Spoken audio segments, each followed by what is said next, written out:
This Torah class is brought to you by TorahAnytime.com. Okay, good afternoon everyone. Shalom Aleichem. Agamar Chesima Toiva. Agotiar. Agabenchtiar. We're continuing in the subject of Tzipisa Yeshua. And we had a lot of practice over the first 2 days of Rosh Hashanah, as the majority of our tefillos were centered around yearning for the Geula. V'chein tein pachtecha Hashem lo'ikeinu hakol ma'asecha, v'chein tein kavod Hashem li'amecha, v'chein tzadikim yiru v'yismachu. A thought that we discussed a lot over Yom Tov is the focus in the Zechronos on Noach. All of a sudden, when it comes to Rosh Hashanah, we have a new main character. We have a new personality that we focus on. During the rest of the year, this individual is usually criticized. He's always compared. Compared to Avraham, Avraham stood on his own. Noach needed support. Avraham was inherently, objectively righteous. Noach only relatively righteous, subjectively righteous. We blame things on Noach. Kimei Noach hayali, haisali. Noach is always criticized. That is until we come to Rosh Hashanah. On Rosh Hashanah, Noach is not criticized. Noach is beloved. V'games Noach be'ahava zacharta v'tifkedeu b'dvar Yeshua v'rachamim b'haviyachas mehamabul l'shaches kalbasar mimnei roya malalehem. And even Noach, you remembered with love, and we say his memory came before you to increase his descendants like the dust of the world, and his progeny like the sand. Shenemar kakosov vayizkar leikim es Noach ve'ez kol hachaya ve'ez kol habehema. Why does Noach take center stage when our fate hangs in the balance? So continuing the theme that we've mentioned a number of times in our series, even though if you would ask most people, who is more beloved in the eyes of Hashem? Us or our grandparents, our great-grandparents, the Achroinim, the Rishonim, the Nevi'im? We're sort of used to thinking, of course, Yeridas Hadoros, so Hashem must have loved them more than He loves us. And Reb Schwab reveals to us a wondrous insight. Comes Reb Schwab in his Sefer Iyun Tefillah, and he says, Ahava Rabba Havtanu Hashem Elokeinu. What does the word Rabba mean? We're used to translating Rabba as great. With a great love, Hashem has loved us. Says Reb Schwab, that's not what it means. Rabba doesn't mean great. Rabba means increasing. Ahava Rabba. Hashem's love for us is increasing as the generations pass, as we move further from Sinai, as the Golus gets darker. Hashem's love doesn't diminish, it increases. It's ever increasing, it's growing. Hashem's love for us is growing.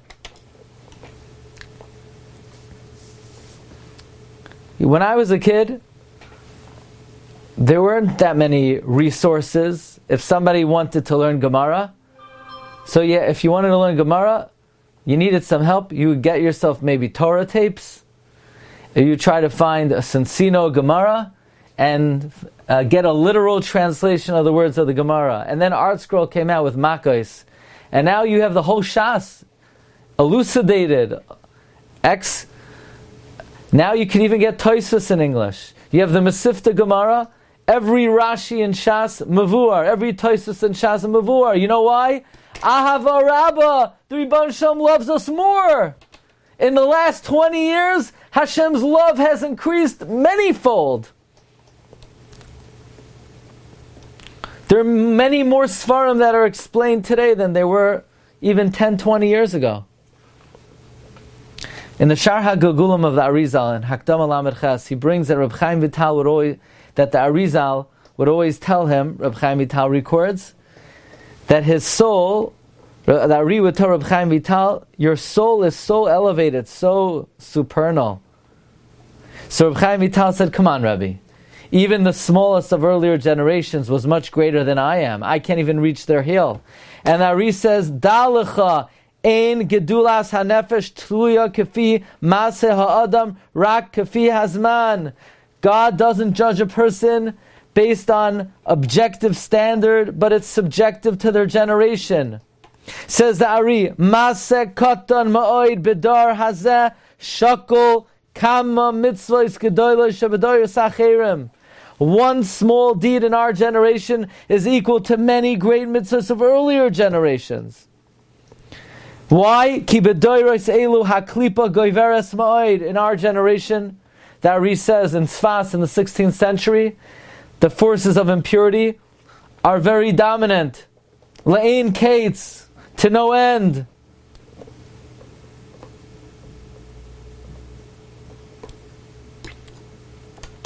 Says Ari, if I would have been in an earlier generation, my actions, my wisdom would be greater than earlier tzaddikim. By the way, we invoke this when we were discussing how could Mashiach come in our generation if it didn't come for those much greater than us. So the Chafetz Chaim writes in the Nidchei Yisrael, well, it's because they got us most of the way there. We just have to, like midgets that climb on the shoulders of giants. But according to the Arizal, no, it's not midgets climbing on the shoulders of giants. It's giants climbing on the shoulders of giants. Maybe we're even greater than the earlier generations. How could we say such a thing? We quoted the Das Torah of Yerucham that nowadays you could have a Ben Yeshiva, a Ben Torah. He's studying, he's delving into, he's probing the words of earlier Rishonim. He may not even understand it, but in Shamayim it could be.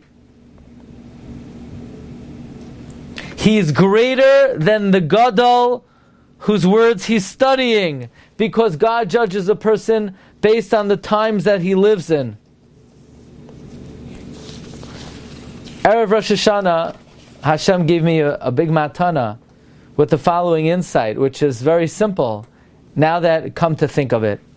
The Gemara says in Rosh Hashanah, Tezayin Amud Beis, why do we blow the shofar twice? Kedei la'arbe ves ha-satan, we want to confuse the Satan. Hashem, we blow the shofar twice in order to confuse the Satan. Says Tosfos, what does that mean, we want to confuse the Satan? Says Tosfos, quoting a Yerushalmi, V'haya bayom hahu yitaka b'shofar gadol, that when the Satan hears the shofar blowing the first time, bahil v'loy bahil, he is confused but he's not confused. V'kad shama tinyan, when he hears it a second time, Amar, he says, Vadai zehu shipura de yiska b'shofar gadol, this is definitely the shofar of Mashiach. And then if it's Mashiach, the Satan says, he's at a job. And he's not going to be able to collect welfare. There are no welfare checks for the Satan. So if he loses employment, he has no livelihood. So the Satan is very scared. The second time the shofar blows, he says it's definitely Mashiach. So one simple question. Is the Satan that naive that every single year he thinks that it's Mashiach? Doesn't the Satan know the game already? He's already heard the shofar being blown twice for 2,000 years. And the first 2,000 years, it wasn't Mashiach. It was just someone in the shul exhaling very strongly from his lungs. He's blowing air. He's blowing carbon dioxide through the tube. You would think after the first, let's say 17 times, the Satan figured out the game. That this is not Mashiach. So why every single year does the Satan think, oh, it's definitely Mashiach? Doesn't he know by now? But according to what the Chafetz Chaim writes in the Tzipisa Yeshua, where he uses the expression that he feels obligated to write this work, to be able to set forth before Klal Yisrael, that Adirabba Bizmanenu Yoiser Karov L'Tzapis Yeshua, where in our generation it's more likely for Mashiach to come.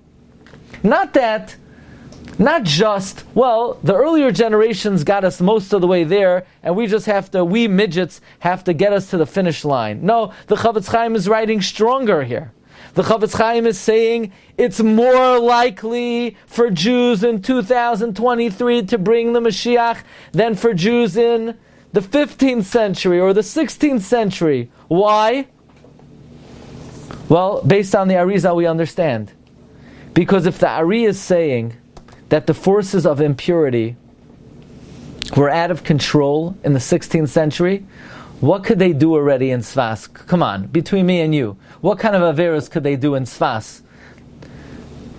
So you say, what do you mean they had so much? They had technology in Sfas, and they had all kinds of billboards. Friends, if the Ari said that the forces of impurity were out of control in the 16th century, what would he do if he saw what a yeshiva bachar is exposed to in New York City or in any city in the world? So if today Klal Yisrael is loyal and faithful to the Torah, despite, what could we even say? What words have been created to be able to describe the efforts of the forces of impurity today?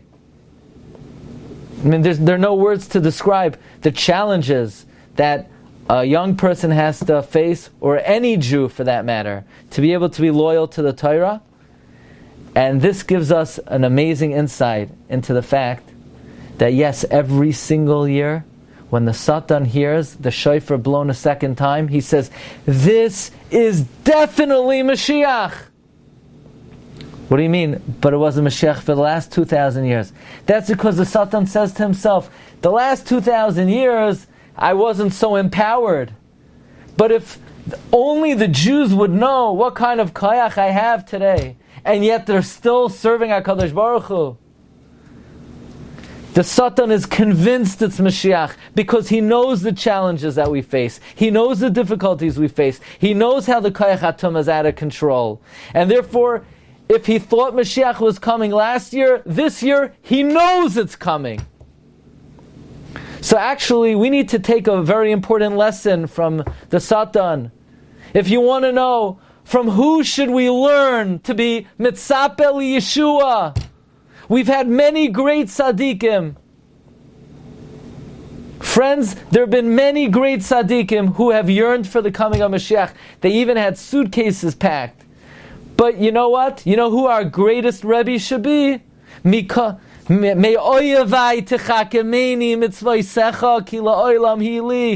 to learn from the enemy. You know who we have to learn from to be mitzapel Yeshua? The Satan. Because yesterday when we blew the shofar, the Satan didn't say, maybe it's Mashiach. He said, it's definitely Mashiach. And he ran away. So if the Satan was convinced Mashiach is coming, at the very least, that should upgrade and elevate the level with which we yearn for the Mashiach. Maybe we need to take a page out of the book of the Satan. We need to learn a thing or two from the Satan. And one of the things we need to learn is how to await the coming of Mashiach. Because he was certain. The Satan was certain Mashiach was coming yesterday. Because he knows the challenges that we face. And he knows how beloved we are to Hashem. And he knows, Ahava Rabbah, that Hashem's love for the Jewish people is increasing and gets greater and greater in every subsequent year and month. And I don't know about you, but from all the examples of being mitzapel Yeshua, the one that's the most compelling to me is the Satan. Okay, Bez Hashem, we'll pick it up tomorrow. Have an easy rest of the fast. Everyone should have a Gemar Chasima Toiva, a Gabench Diyar. Today's learning should be Liloi Nishmas Tzina Bas Hena Rasha, Tzina Bas Yehuda Lev, my grandmother, whose yahrzeit is today, Tzayim Gedalia. Have a good day, everyone. Bracha Batzlacha. Good day. Gemar Chasima Toiva. You've just experienced another Torah class brought to you by TorahAnytime.com.